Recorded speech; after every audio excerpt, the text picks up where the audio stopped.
अल्हम्दुलिल्लाह नहमदुहु व नस्तईनुहु व नस्तगफिरुहु व नुअमिनु बिही व नतवक्कलु अलैहि व नऊज़ु बिल्लाहि मिन शुरूरि अनफुसिना व मिन सय्यिआति आमालिना मन यहदिहिल्लाहु फला मुदिल्ल लहु व मन युद्लिल्हु फला हादिय लहु।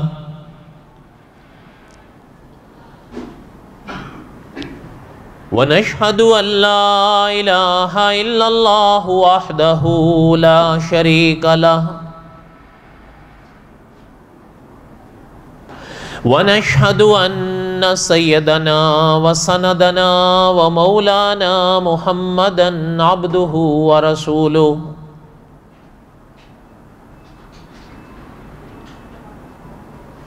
अम्मा बाद अऊज़ु बिल्लाहि मिनश शैतानिर रजीम बिस्मिल्लाहिर रहमानिर रहीम।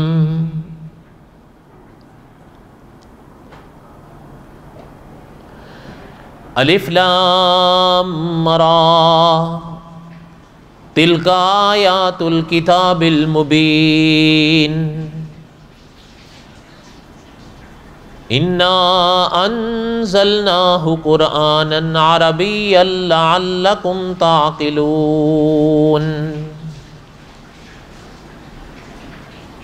नहनु नक़ुस्सु अलैका अहसनल क़सस बिमा औहैना इलैका हाज़ल कुरआन व इन कुन्त मिन क़ब्लिही लमिनल गाफ़िलीन।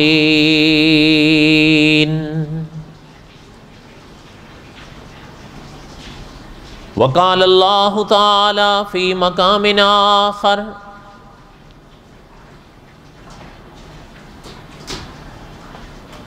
हुवल्लज़ी अरसल रसूलहु बिलहुदा व दीनिल हक़ लियुज़हिरहु अलद्दीनि कुल्लिहि व कफ़ा बिल्लाहि शहीदा।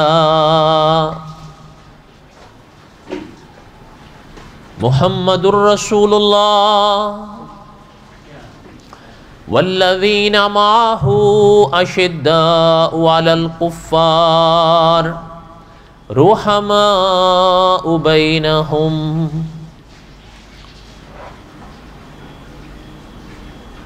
वक़ाल अन्नबिय्यु सल्लल्लाहु अलैहि वसल्लम अना आखिरुल अंबिया व अंतुम आखिरुल उमम। वक़ाल अन्नबिय्यु सल्लल्लाहु अलैहि वसल्लम अलैकुम बिसुन्नती व सुन्नतिल खुलफ़ा अर्राशिदीन अल महदीयीन।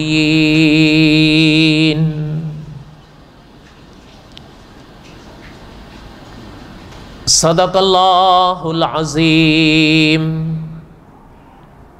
व सदक़ रसूलुहुन नबियुल करीम व नहनु अला ज़ालिक लमिनश शाहिदीन वश्शाकिरीन वल्हम्दुलिल्लाहि रब्बिल आलमीन। अल्लाहुम्मा सल्लि अला मुहम्मदिन व अला आलि मुहम्मद कमा सल्लैता अला इब्राहीम व अला आलि इब्राहीम इन्नका हमीदुम मजीद। अल्लाहुम्मा बारिक अला मुहम्मदिन व अला आलि मुहम्मद कमा बारकता अला इब्राहीम व अला आलि इब्राहीम इन्नका हमीदुम मजीद। या रब्बी सल्लि व सल्लिम दाइमन अबदा अला हबीबिका खैरिल खल्क़ि कुल्लिहिमी हुवल हबीबुल्लज़ी तुरजा शफ़ाअतुहु लिकुल्लि हौलिम मिनल अहवालि मुक़्तहिमी।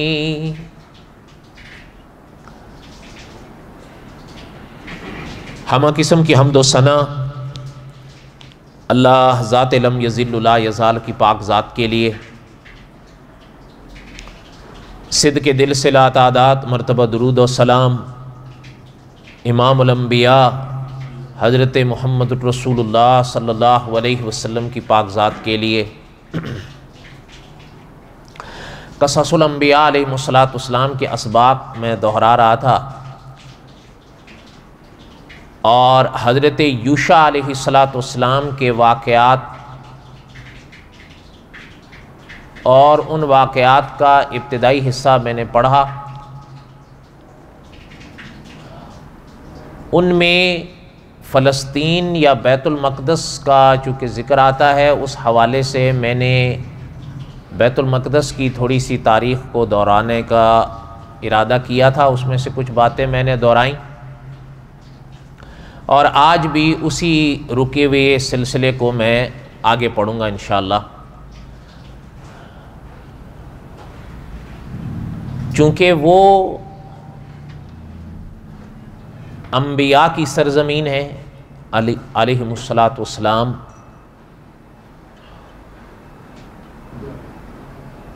और आपको याद होगा मैंने ये बात भी पढ़ी थी और ग़ालिबन कई बार पढ़ी थी कि मुफ्ती मोहम्मद तकी उस्मानी साहब ने लिखा है कि कलाम पाक में जहाँ बरकत वाली ज़मीन का ज़िक्र अल्लाह ताला फ़रमाएँ तो उस ज़मीन से मुराद फ़लस्तीन की ज़मीन होती है। इसलिए उस ज़मीन पर क्या बीती उसके हवाले से मैंने ज़रूरत समझी कि चंद बातें अर्ज़ करें। हाँ, अलबत्ता मैंने ये भी अर्ज़ किया था कि एक है फ़लस्तीन और एक है मस्जिद अक्सा। मस्जिद अक्सा पर मैंने अभी बात नहीं की, उसकी वजह यह है कि इरादा ये है कि मस्जिद अक्सा पर बात इंशाअल्लाह अल्लाह ताला ने अगर ज़िंदगी और तौफ़ीक दी तो हज़रत सुलेमान अलैहिस्सलाम के वाक़यात में मैं पढ़ूँगा इंशाअल्लाह। और ये भी मैंने अर्ज़ किया था कि उलमा ने लिखा है कि फ़लस्तीन का ही दूसरा नाम बैतुल मक़दस भी है, इसलिए कि बाद में पूरे शहर के लिए भी बैतुल मक़दस का लफ्ज़ इस्तेमाल किया जाता रहा और है।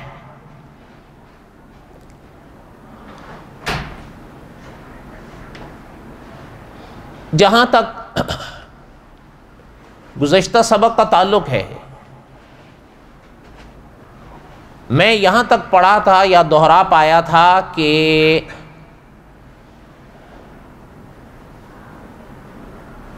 खिलाफत उस्मानिया के दौर में अहले किताब यहूदी जो हैं ये दुनिया के अलग अलग इलाक़ों से आकर तुर्की में आबाद होना शुरू हुए। अनगिनत, वो उस ज़माने की तारीख़ बताते हैं कि गिनना मुश्किल था, इतने आके आबाद हो रहे थे वहाँ पर। और ये भी वो तारीख़ की किताबें बताती हैं कि वो सियासी पनाह लेते थे और खिलाफत उस्मानिया उनको पनाह देती थी। और ये भी उस ज़माने की तारीख़ बताती है कि न सिर्फ ये कि पनाह देती थी बल्कि उनके ऊपर किसी किस्म की पाबंदी भी नहीं लगाती थी। मसलन आज भी रिवाज है कि दुनिया की कौमों से लोग सियासी पनाहें मांगते हैं या लेते हैं, तो उनको जो ममालिक आज सियासी पनाहें देते हैं तो उमूमन उनके ऊपर कुछ ना कुछ पाबंदियां लगा देते हैं कि भाई आप ठीक है यहाँ रहें, आपको सियासी पनाह है, लेकिन आप यहाँ काम नहीं कर सकते, यहाँ आप वो तिजारत नहीं कर सकते।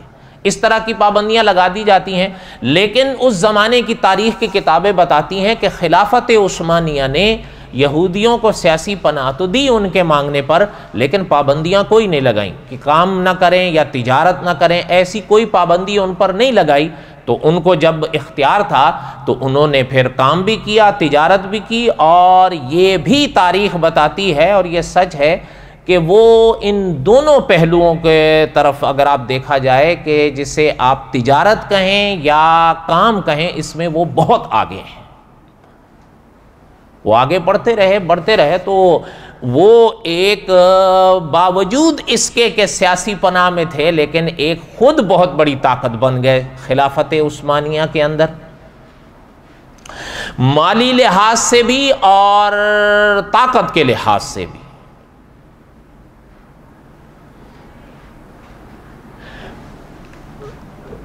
तो उस जमाने में उनसे ये कहा गया कि पूरी दुनिया में जो मुल्क हैं, आपका मुल्क नहीं है, तो लिहाजा आपका भी मुल्क होना चाहिए, आप भी एक कौम हो, अहले किताब हो, आपकी एक तारीख है।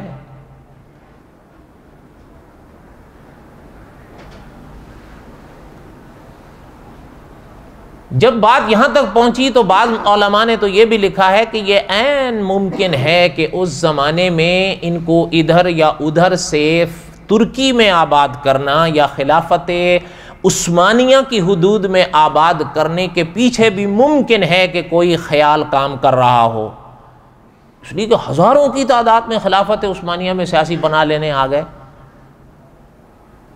बहरहाल लिए जो भी हुआ, अब उसके बाद जब ये बात यहाँ तक पहुँची तो मैंने अर्ज़ किया था कि उस ज़माने में खिलाफत उस्मानिया में खलीफा थे सुल्तान अब्दुल हमीद खान सानी मरहूम। ये उनके पास आए और इनसे कहा कि हमें ज़मीन ख़रीदनी है। तो ये ठीक है कि वो वक्त तारीख़ बताती है कि खिलाफत उस्मानिया का मुश्किल तरीन दौर था, लेकिन बहरहाल वो खलीफा थे और वो इस कौम को जानते या समझते तो थे। उन्होंने कहा कि ज़मीन ख़रीदनी है, मतलब उन्होंने कहा कि भाई हमें ज़मीन ख़रीदनी है, और हाँ ये नहीं है कि हमें आपसे मुफ्त चाहिए या हम आपसे जो है वो चंदे के तौर पे मांग रहे हैं, ऐसा नहीं, हम उसका मुआवजा देंगे। एक बात। दूसरी बात, वो तारीख़ की किताबें बताती हैं कि उन्होंने यहाँ तक कहा कि खिलाफत उस्मानिया पर जो कर्ज़े हैं वो हम अपने ज़िम्मे लेते हैं, वो कर्ज जाने हम जाने, हम अदा करेंगे। हम जिनके भी आपने कर्जे देने हैं उनसे हम कहते हैं कि वो कर्जे अब उन्होंने हमसे मांगने हैं, आपने नहीं देने, आप उनसे बरी हो जाएंगे। लेकिन हमारी सिर्फ एक शर्त होगी कि ज़मीन का यानी हमें ज़मीन चाहिए, लेकिन एक ही शर्त है हमारी, हम मुआवजा भी देंगे ज़मीन का, आपके कर्ज़ों की जिम्मेदारियां भी लेंगे, आपको उस पर और दौलत चाहिए तो वो भी देने के लिए तैयार है। अच्छा, उनके ये अल्फाज जो किताबों में मिलते हैं, इससे इतना तो अंदाज़ा हो जाता है कि उनकी माली हालत का क्या आलम हो गया था। जब ये बात यहाँ तक पहुँची तो सुल्तान अब्दुल हमीद खान सानी मरहूम ने जब उनकी बात सुनी तो फरमाया चाहते क्या हो? ज़मीन तो समझ में आ गई, लेकिन कहाँ चाहते हो? उन्होंने कहा जी हमें ज़मीन चाहिए बैतुल मक़दस में। तो अच्छा, ये भी मैंने अभी अर्ज़ किया ना कि उस ज़माने के उलमा ने लिखा है कि खिलाफत उस्मानिया एक मुश्किल दौर से गुजर रही थी। सुल्तान अब्दुल हमीद खान सानी मरहूम ने फरमाया कि देखो, अगर तुम्हें ज़मीन चाहिए ना तो बैतुल मक़दस के सिवा, फ़लस्तीन के सिवा जहां तुम चाहो हम तुम्हें देने के लिए तैयार हैं, लेकिन अगर तुम ये बात करो कि हमें बैतुल मक़दस में चाहिए तो जितनी बातें तुमने रखी हैं ना, ये कर्ज़े खिलाफत उस्मानिया के लेने और उनका मुआवजा और दौलत देने, उसको छोड़कर अगर सारी कायनात के ख़जाने भी मेरे यहाँ धर दो लाकर, तब भी मैं तुम्हें बैतुल मक़दस की एक चुटकी ज़मीन तो क्या मिट्टी का ज़रा भी नहीं दूंगा। हाँ, उसके सिवा जहाँ चाहिए तो दे सकता हूँ। उन्होंने कहा नहीं, हमें और कहीं नहीं चाहिए, हमें वहीं चाहिए। अच्छा, ये बात तो आई गई हो गई, वो वापस चले गए। जब वापस चले गए तो कुछ अरसा गुजरा तो फिर उनको ख्याल आया या उनको यह ख्याल दिया गया कि वापस फिर सुल्तान अब्दुल हमीद खान सानी मरहूम के पास आए और आकर कहने लगे कि हमें जो है वो कारखाने लगाने हैं। और हमारा काम ज़रा रुक रहा है या मुश्किल हो रहा है, हमें कारखानों की ज़रूरत है और कारखाने हमने कई लगाने हैं। तो सुल्तान मरहूम ने फरमाया कि लगाने हैं, तो कहने लगे लगाने हैं लेकिन बैतुल मक़दस में लगाने हैं। तो बात तो वही हो गई, पहले ज़मीन के हवाले से फ़लस्तीन मांग रहे थे और अब कारखानों के हवाले से मांग रहे थे। तो सुल्तान अब्दुल हमीद ख़ान मरहूम ने फरमाया जो जवाब हमारा तब था वही जवाब अब भी है, ना हम तुम्हें बैतुल मक़दस ज़मीन के लिए के हवाले से देंगे ना कारखानों के हवाले से। हाँ, बाकी कहीं चाहिए तो ले लो, हम इजाज़त देते हैं। उन्होंने कहा नहीं, हमें बाकी जगह नहीं चाहिए। अब फिर वापस चले गए तो उलमा ने लिखा है कि अब उन्हें ये तो तकरीबन मायूसी हो गई थी कि इस तरह हम सुल्तान को माइल या कायल करके तो बैतुल मक़दस नहीं ले सकते, इसका तो सवाल ही नहीं पैदा होता। जब इतनी बातें करने के बाद भी वो नहीं माने तो फिर तो वो नहीं मानेंगे। अब दूसरा रास्ता इख्तियार किया जाए। अब दूसरा रास्ता क्या इख्तियार करना था? दूसरा रास्ता इख्तियार ये करना था कि उन्होंने खिलाफत उस्मानिया में एक फितना खड़ा किया। फितना ये खड़ा किया कि अनगिनत इस तरह के लोग ढूंढे गए जिन्हें आज की इस्तिलाह में रोशन ख्याल लोग कहा जाता है, आज भी पाए जाते हैं। और वो तकरीबन नौजवान तबका था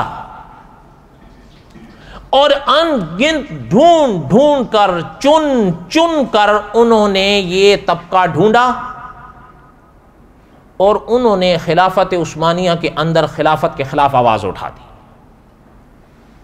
अब मकसद तो उनका था बैतुल मक़दस, लेकिन उस तरह खलीफा मान नहीं रहे थे तो उन अब इस तरह मनवा रहे हैं।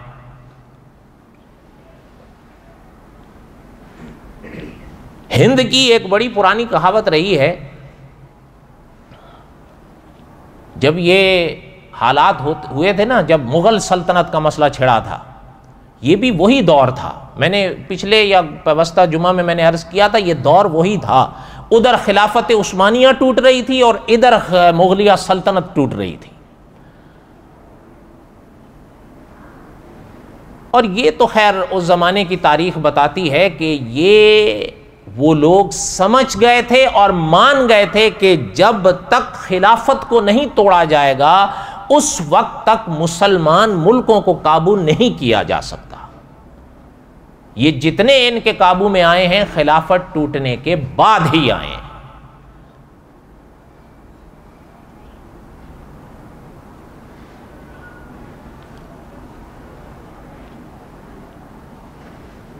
हिंद में उस जमाने में एक कहावत थी, शायद अब भी हो, कि अगर, शायद आपने भी खैर देखी होगी, कुल्हाड़ी कुल्हाड़ी कुल्हाड़ी होती है ना, कुल्हाड़ी का जो दस्ता होता है वो लकड़ी का होता है और कुल्हाड़ी से अगर लकड़ियां काटी जाती हैं तो हिंद वाले कहा करते थे कि कुल्हाड़ी में अगर लकड़ी का दस्ता ना हो तो लकड़ी के कटने का रास्ता ना हो। खिलाफत को तोड़ने के लिए खिलाफत के अंदर से लोगों को उठाया गया। मुगलिया सल्तनत को तोड़ने के लिए बर्रे सगीर के अंदर से ही लोग उठाए गए थे। अल्लाह ताला माफ़ फरमाए, ये जब खनकता है ना तो बड़े बड़े फिसल जाते हैं। ये एक अजीब फितना है, माल फितना है ना, बड़े बड़ों के कदम फिसल जाते हैं। आज भी आप देखें, अपना अल्लाह ताला सलामत रखें हज़रत शेख मक्की साहब को, मोहतरम एक दिन दर्स में फरमा रहे थे कि तहज्जुद के 2 रकात नफल पढ़ने कोई मुश्किल नहीं है। हकीकत है, तहज्जुद के 2 रकात नफल पढ़ने मुश्किल थोड़े हैं। अच्छा, मोहतरम फरमाते थे कि इशराक के 2 रकात नफल पढ़ने भी कोई मुश्किल नहीं है, मुश्किल है मामलात को साफ रखना। मामलात में कहीं ना कहीं जब पैसे का मामला आता है बड़े बड़े फिसल जाते हैं। उसकी वजह यह है, मुफ्ती तकी उस्मानी साहब ने एक जगह लिखा है कि मैं भी चाहता हूं और आप भी चाहते हैं हमें अपना हक मिले। बिल्कुल सही बात है, अपना हक मिलना चाहिए। अच्छा, हजरत ने आगे लिखा है, कभी मैं और आप ये भी सोचे या सोचते हैं कि सामने वाले को भी सामने वाले का हक मिलना चाहिए। अपने हक के लिए तो हम बड़ा वाह वेला करें, लेकिन जब दूसरे का हक हम पर आए फिर। इसलिए मौलाना अमीन उकाड़वी रहमतुल्लाह अलैह फरमाया करते थे, हमारे यहाँ कभी कभी कौम लूत के पाठ होते हैं, देने के अलग होते हैं और लेने के अलग होते हैं। तो बहरहाल अल्लाह ताला रहम फरमाए। कहने का मकसद यह था कि उन्होंने खिलाफत के अंदर से लोगों को ढूंढा, उन्होंने आवाज उठा दी। लंबे किस्से हैं, मुख्तसर सुने। नतीजा उस आवाज के उठने का यह हुआ कि सुल्तान अब्दुल हमीद खान सानी मरहूम को तख्ते खिलाफत से हटना पड़ा। अब वो हट गए, उनके लिए एक रास्ता सो साफ हो गया। उसके बाद उनके भाई को खलीफा तो बनाया गया, लेकिन उस जमाने की तारीख बताती है कि उनमें कोई दम खम नहीं था, जिसमें था उसको हटा दिया। अब ये दौर तो चल रहा था, अब उनकी निगाहों के लिए बैतुल मक़दस की जमीन और करीब हो गई, इसलिए कि जो सबसे बड़ी रुकावट थी वो तो हट गई। अब एक तो रह गया था खिलाफत का नाम। और ये मैंने अभी अर्ज किया कि उलमा ने लिखा है कि वो लोग ये राज खूब समझ गए थे कि जब तक ये नहीं टूटेगी उस वक्त तक इन पर काबू नहीं पाया जा सकता। यही दौर चल रहा था कि वो जंग छिड़ी जिसे दुनिया आज भी पहली जंग अजीम कहती है। और आपने पढ़ा होगा या सुना होगा, उसमें तुर्की का हिस्सा लगा था। कैसे लगा छोड़ें, अब लंबी बातें हैं, वो मेरा मौजू भी नहीं है। लेकिन ये आपको शायद याद हो, सन 1914 में ये जंग छिड़ी थी। 14, 15, 16, 17, 18, ये तकरीबन 14 से लेकर 19 तक 5 साल तक ये जंग जारी रही। उसमें तुर्की को डाला गया था। अब नतीजा ये हुआ, तुर्की का दिवालिया ही निकल गया। जितनी भी उस सरहदों पर उसका झंडा लहराता था, हर सरहद से उसका झंडा उतर गया। माना क्या, हर सरहद उससे चली। ये उस जमाने की बातें हैं जिस जमाने में हरमैन शरीफैन पर भी खिलाफत उस्मानिया ही की हुकूमत थी। ये सारा एक ही हिस्सा था। हरमैन शरीफैन से लेकर शाम तक बढ़ते चले जाएं। जब उसमें तो इनका दिवालिया निकला, इनकी सरहदें टूट फूट गई। अच्छा, जब इनकी सरहदें टूट फूट गईं तो फलस्तीन भी खिलाफत उस्मानिया के मातहत था। जब खिलाफत उस्मानिया का झंडा फलस्तीन से हटा तो बरतानिया ने इसको अपने यहां ले लिया। शायद आपको याद होगा, एक तो है ना बरतानिया अब, एक है तुर्की अब, एक है फलस्तीन अब, लेकिन एक ये तीनों है 100 साल पहले के। अब बात और है, तब बात और थी। जिसे अब बरतानिया कहते हैं वो उस जमाने की वो बरतानिया थी जिसके लिए ये मुहावरा था कि बरतानिया के दौरे सल्तनत में सूरज नहीं डूबता। वो उसका वो दौर था। लेकिन ये हकीकत है, सदा नाम रहे खुदा का। बड़े बड़े आए, सब चले गए। इन मिट्टी से बना इंसान क्या और इसका अभिमान क्या। सल्तनतें उसी की हैं जिसकी हमेशा से हैं और हमेशा रहें। सही बात है, गलत बात है? वो तो 100 साल पहले का आलम था कि ये मुहावरा था कि उनके दौर में सूरज नहीं डूबता हुकूमत में, और ये उस जमाने के लिहाज से सच था। लेकिन मुनाज़िर ख़त्म नबुव्वत मौलाना मंजूर अहमद चिनौटी रहमतुल्लाह अलैह फरमाया करते थे, एक वो दौर था 100 साल पहले के उनके सल्तनत में सूरज नहीं डूबता था। 100 साल बाद आज ये आलम है कि उनकी सल्तनत में सूरज दिखाई ही नहीं देता। कहीं देख जाए तो गोरे मोरे सारे नंगे पुंगे होके बाहर निकल आते हैं। भाई शुक्र है निकल आया। पूछ लो बरतानिया वालों से अगर मैं गलत कह रहा हूं। सदा रहे नाम बस खुदा का। अच्छा खैर, मेरे ये एक अलग बात है, मैं दूसरी तरफ निकल जाऊंगा। कहने का मकसद ये था, फलस्तीन को इन्होंने ले लिया। बाकी मैंने गुज़श्ता जुमा अर्ज किया था ना, हिंद का एक मुहावरा है बंदर बांट। ये बट गए। कैसे बटे छोड़ें, अब वो सारी बातें गुजर भी गई, वो मेरा मौजू भी नहीं है। जिसके हवाले से बैतुल मक़दस से हवाले से बात करूँ उसको सुने। बैतुल मक़दस को इन्होंने ले लिया, किन्होंने? बरतानिया ने उन्होंने ले लिया। अब इनकी तो अभी हुकूमत ही नहीं आई थी ना। अब हालात ये बता रहे थे कि लेने का मकसद ही यही था ना कि लेके इनको देना है। ये तो ले नहीं सके थे। सुल्तान अब्दुल हमीद खान सानी मरहूम जब तक रहे उन्होंने इनको हिलने नहीं दिया, लेकिन उनको तो हटा दिया रोशन ख्याल अपनों ने। और फिर जंगे अजीम अव्वल छेड़ी गई और वो गए सब, खिलाफत उस्मानिया भी टूट फूट गई, उसको भी तोड़ना था फिर इन्होंने, लेकिन ज़ाहिरी तौर पर तो उसका वैसे ही दिवालिया निकल गया था। फिर जो रह गया था नाम उसको भी ख़त्म किया इन्होंने। कैसे? वो शायद आपने सुना हो या पढ़ा हो, इनके यहाँ एक मुस्तफ़ा कमाल पाशा गुजरा है, अतातुर्क जिसको कहते थे, अब भी कहते हैं। इनकी जो करंसियाँ हैं उस पर आज भी उसी की तस्वीर हैं। ये 100 साल पहले की बातें हैं। उसने आकर फिर खिलाफत का सिलसिला ही ख़त्म कर दिया और सन 1924 ईस्वी में खिलाफत उस्मानिया ख़त्म कर दी गई, बल्कि खिलाफत का जो निज़ाम था इस्लामी वो पूरी दुनिया से ख़त्म कर दिया गया। और ये बंदर बांट सिलसिला छोटे छोटे टुकड़े करके ये सारे दे दिए गए। और मैं अपने यहाँ एक जगह लेकर खुश हो गया, आप अपनी जगह एक जगह लेकर खुश हो गए। खिलाफत उस्मानिया गई चली गई, बस ख़त्म।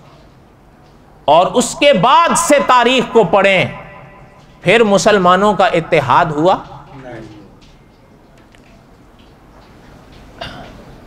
खैर बहरहाल, अब ये जब इन्होंने लिया तो अब इन्होंने जहां तक हालात बता रहे थे, अब लेने का मकसद तो समझ में आ रहा था कि इन्हीं को लेके देना है। जब ये दौर चलते चलते सन 1920 आया, लेकिन सन 1920 से पहले एक और बात छिड़ी थी। वो मुमकिन है आपने जिनमें से किसी ने तारीख पढ़ी हो या सुनी हो उनको पता हो।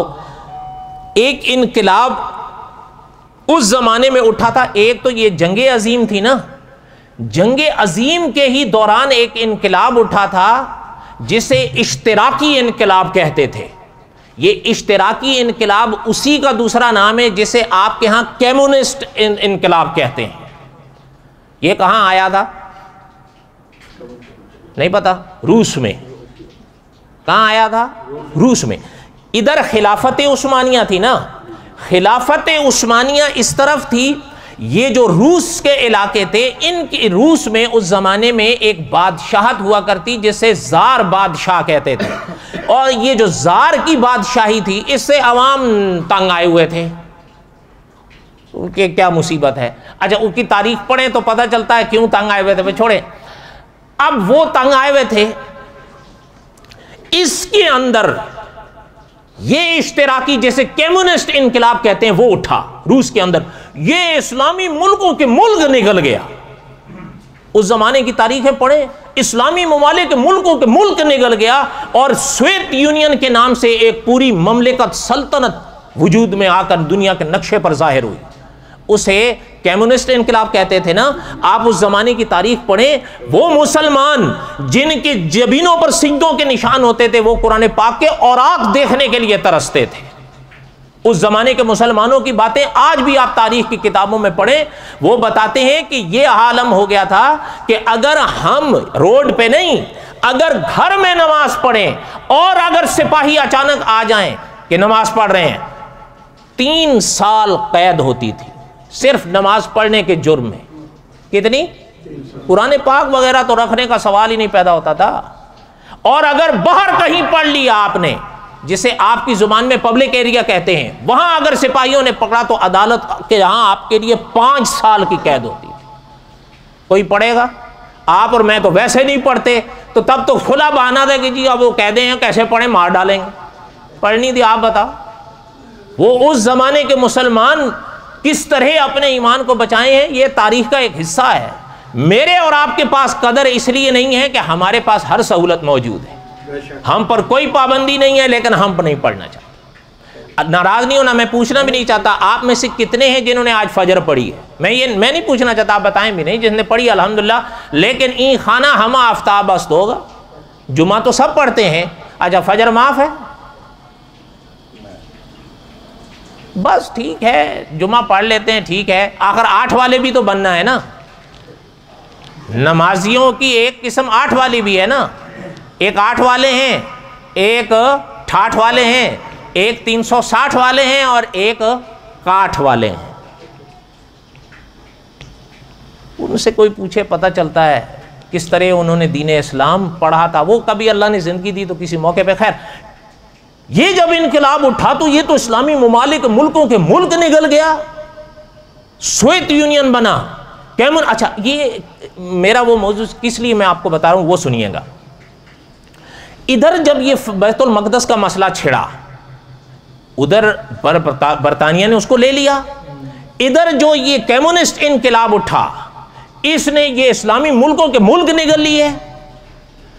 इनके यहाँ अगर आपने कहीं पढ़ी, मैं नहीं जानता आपने पढ़ी है या नहीं पढ़ी, कम्युनिस्ट इनकलाब की अगर आप तारीख पढ़े ना, इनके यहाँ 3 बड़े नाम सरे फरिश्त मिलते हैं, चाहे वो मुसवद्दे की सूरत में हो चाहे आमिल की सूरत में हो। कितने नाम मिलते हैं बोलो?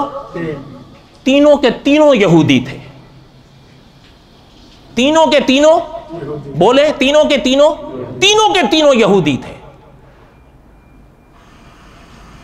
अच्छा, जब ये कम्युनिस्ट निजाम बनकर जाहिर हुआ और वो जो मैंने बताया, इनके 3 बड़े नाम और भी हैं, लेकिन 3 बड़े नाम सरे फरिश्त कौन थे बोलो ना? यहूदी ना। अच्छा आप बताएं, जब बैतुल मक़दस इनको देना था तो उन्होंने किन का साथ देना था? इन्हीं का ही देना था ना। तो व्हाइट हाउस, लंदन पार्लियामेंट वाले तो पहले ही उनके पीछे थे। रह गया था रशिया, जार को तो मार भगाया, जार तो गया। अच्छा, जब जार चला गया कम्युनिस्ट आए तो उनमें जब सरे फरिश्त में 3 यहूदी थे वो भी इनके साथ मिल गए। तो जो दुनिया की 2 सुपर पावर उस जमाने में थी, दोनों की दोनों इनके सामने और पीछे खड़ी हो गई। तो फिर बैतुल मक़दस किसको मिलना था बोलो? हमें मिलना था। कि ये देखें आप किस तरह, इसीलिए हमारे साहिब क़ससुल अंबिया ने लिखा है कि सियासत के वो इबलीस हैं, आप और हम उनको छू के भी नहीं गुजरे।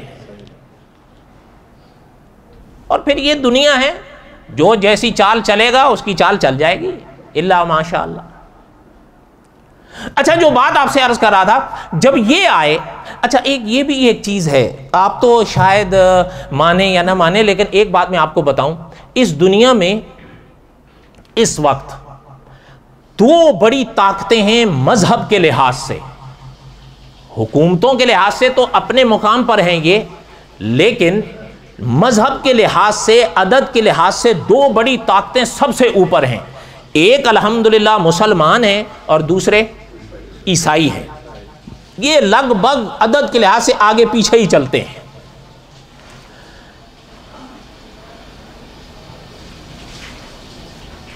मैंने अभी बताया ना कि जार को तो मार भगाया, उसकी हुकूमत तो गई।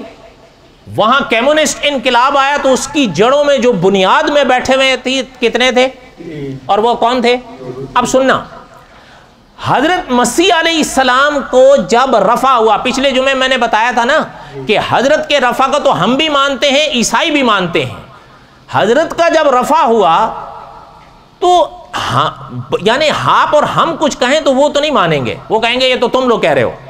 बाइबल ये बताती है कि हजरत ईसा अलैहिस्सलाम की जिंदगी में एक शख्स था, वो कोई मौका, ध्यान मेरी तरफ रहे, वो कोई मौका भी दुश्मनी का हजरत मसीह से नहीं छोड़ता था। ध्यान देना, ये हमारी किताबें बताती हैं या बाइबल बताती है? बोलो तो सही। बाइबल बताती है कि एक शख्स ऐसा था जो हजरत मसीह अलैहिस्सलाम की जिंदगी में कोई भी मौका उनकी मुखालफत का या दुश्मनी का नहीं छोड़ता था। उसको कहा जाता था पॉल। क्या ये पॉल कहते हैं उस जमाने में, या हमारे यहां उसको पौलुस और पौलस कहा जाता है। ये लोग उसको पॉल कहते हैं, बल्कि ये लोग अब उसको सेंट पॉल कहते हैं। आपके और हमारे यहां एक लफ्ज इस्तेमाल होता है ना बुजुर्गी के लिए, हजरत का, है या नहीं है ना? इनके यहां उसके लिए ये लफ्ज सेंट इस्तेमाल करते हैं। ये आप उसको सेंट पॉल कहते हैं।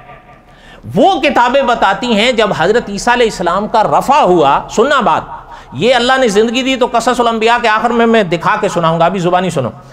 जब हजरत ईसा अलैहिस्सलाम का रफा हुआ, हजरत ईसा अलैहिस्सलाम का रफा हुआ है यानी आसमान पर उठाए गए हैं, ये बात बाइबल में भी है। वो कहते हैं कि उसके बाद हजरत ईसा तो चले गए, हवारीयीन थे। हुजूर अलैहिस्सलाम जब इस दुनिया से पर्दा फरमा गए ना, तो सहाबा को तो कुदरत ने हुजूर के सदके में वो हुकूमत दी जिसकी मिसाल ही नहीं थी। हवारीयीन पर मुश्किल हालात थे, हवारीयीन के पास हुकूमत नहीं थी।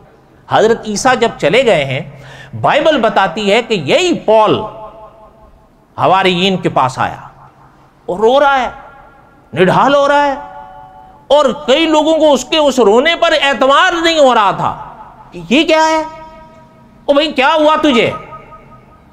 कहता है मैं रास्ते पे चल के आ रहा था या जा रहा था। हजरत ईसा अलैहिस्सलाम के रफा के बाद का किस्सा ये बाइबल बताती है। हमारी किताबों की बातें तो वो नहीं मानेंगे, लेकिन बाइबल की तो माननी चाहिए ना। अब वो कहते हैं कि उस रास्ते में एक बादल आया। पॉल कहता है बादल आया, और उस बादल में से आवाज आई कि तू कब तक मुझे सताएगा। तो उसका कहना यह था कि हजरत ईसा ने मुझसे बात की है, लिहाजा मैं सुधर गया हूं। क्या हो गया हूं? सुधर गया हूं, लिहाजा अब मैं हाजिर हो गया हूं, अब मैं सुधरा हुआ हूं। हवारीयीन को उस पर एतबार ना आए, ये कैसे हो सकता है? अच्छा, सोचने की बात तो है, सारी जिंदगी जो हजरत ईसा अलैहिस्सलाम के साथ दुश्मनी करता रहा, हजरत ईसा के रफा के बाद अचानक बादल में हजरत ईसा उसके पास आ गए और उसको कह रहे हैं तू कब तक मुझे सताएगा, तो ये सुधर गया। बोलो, अकल में आती है ये बात? आप लोग पहले बंदों को देख लो, फिर मैं आगे बात करूं। देख ली हूं, आगे करूं। इन्ना लिल्लाहि व इन्ना इलैहि राजिऊन। अच्छा, ये बात अकल में आती है? आप बताओ, आपकी अकल में आती होगी, मेरी अकल में तो नहीं आती। भाई सारी जिंदगी हजरत ईसा की जो शख्स मुखालफत करता रहा, हजरत ईसा के रफा आसमानी के बाद वो आकर जो है वो कहता है हजरत ईसा ने मुझसे फरमाया है कि कब तक तू मुझे सताएगा, तो मैं जो है वो सुधर गया हूं। अच्छा, अब सुधरने के बाद फिर तो तकाजा ये था ना कि उसको हवारीयीन के साथ रहना चाहिए था। क्यों? हजरत ईसा की तालीमात किन के पास थी? हवारीयीन के पास थी ना। हवारीयीन के पास वो नहीं रहा, हवारीयीन से अलग होके चला गया। इसीलिए हम वो लंबा किस्सा अल्लाह ने मौका दिया तो क़ससुल अंबिया के आखिर में आएगा कि कहाँ गया था। अलबत्ता ये बात हमारे उलमा ने, मुफ्ती मोहम्मद तकी उस्मानी साहब दामत बरकातुहुम ने बड़ी अजीब तहकीक से लिखी है कि तकाजा तो यह था कि उसको हवारीयीन के पास रहना चाहिए था। हवारीयीन को छोड़कर वो दूर चला गया, और उसके बाद ये जो अब मौजूदा ईसाइयत है, इसके ऊपर पौलुस के छाप है। तो पता यह चलता है कि वो यहूदी जो हजरत ईसा के सामने दुश्मनी के रूप में रहा, हजरत ईसा के जाने के बाद मुनाफिक बनकर दाखिल हुआ हवारीयीन में। उसने हजरत ईसा के सारे मजहब को बिगाड़ डाला, उसके अंदर शिर्क और कुफर भर डाला। सालिसो सलासा के अकीदे अहदनामा कदीम में नहीं है, अहदनामा कदीम में तो तौहीद है। हर अल्लाह के नबी ने यही फरमाया है कि हु अल्लाहु अहद, अल्लाह एक है, तीन नहीं। यह सारा पौलुस का कारनामा था। इसलिए मुफ्ती तकी उस्मानी साहब ने लिखा है यह सारा उसका कारनामा था। आप जरा सोचिएगा, ईसाइयत का जो मौजूदा हालत हुआ, इसको बिगाड़ने वाला असल कौन था फिर? बोलो तो सही, अभी नहीं समझ में आई। अच्छा, एक बात और सुनना, मैंने कहा ना दूसरी बड़ी कौम मुसलमान है ना, मजहब के लिहाज से मुसलमानों के यहाँ एक बहुत बड़ा फितना और गिरोह चलता है शियों का। चलता है या नहीं चलता? बोलो, चलता है ना। वो उनका क्या हुक्म है वो छोड़ें आप, वो सब आप मुझसे बेहतर जानते हैं। लेकिन एक बात सुने, सहाबा के दौर के ज़माने में एक शख्स अब्दुल्ला बिन सबा सामने आया और उसने वो नजरियात पेश किए जो आज शियों में हैं। पौलुस कौन था? अभी बताया, यहूदी था ना, यहूदी था। अच्छा, अब्दुल्ला बिन सबा कौन था? यह भी यहूदी था। अच्छा, जब यहूदी था फिर उसने वो सारे गुल खुलाए जो अब शियों के नाम पर हैं। इसलिए अल्लामा खालिद महमूद साहब रहमतुल्लाह अलैह ने एक मजमून लिखा है कि सफ़े इस्लाम में एक यहूदी आ निकला। समझ आई बात? इसलिए जो उलमाए हक अगर शियों के खिलाफ बोलते हैं या आपको खबरदार करते हैं तो वो मुखलिस होते हैं, वो अपने आप को आगाह करते हैं कि फितनों से बचो। जो आपको बताएगा नहीं आप उससे खुश होंगे, लेकिन वो आपके लिए नुकसानदेह है। आप बताओ, जो आपको बताएगा वो आपके लिए मुफीद है या जो छुपाएगा वो मुफीद है? मगर आप खुश उससे होते हो जो छुपाए। आप कहते हो यार ज़रा मीठी मीठी बातें होनी चाहिए, इत्तेफाक होना चाहिए, भाईचारा होना चाहिए। सारे तो बहन भाई हैं, सारे बहन भाई नहीं हो सकते, ये याद रखना। बहरहाल फ़लस्तीन के सरज़मीन का कुछ हिस्सा बाकी है, इंशाअल्लाह 2 हफ्ते बाद। वमा अलैना इल्लल बलागुल मुबीन सुन्नतें